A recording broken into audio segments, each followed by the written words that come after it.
La Guinée compte actuellement plus de 300 partis politiques pour une population estimée à 13 millions d'habitants selon le dernier recensement général de la population.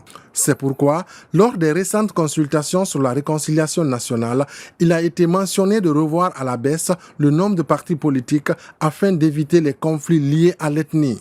Une idée qui n'est pas partagée par certains leaders de partis.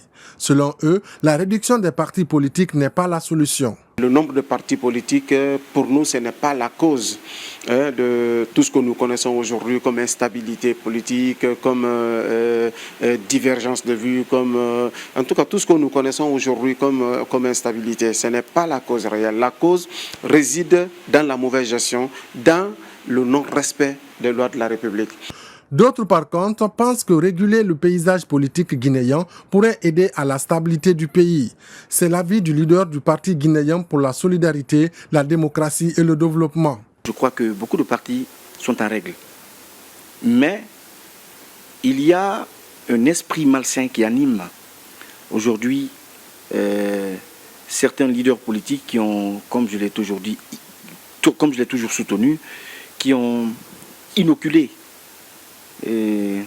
dans le venin de leurs militants, dans le venin de l'ADN de leurs militants, l'ethnocentrisme, le repli identitaire. Et ça n'arrange pas la Guinée. On ne peut pas dire que tel parti est dissous sans fondement.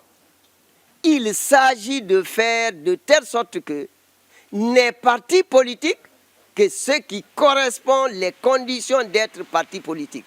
C'est très simple. Donc, quand on dit réduction, pour moi, il ne s'agit pas de prendre de décret. Le ministre de l'administration du territoire et de la décentralisation a entamé des visites au siège des partis politiques depuis quelques jours.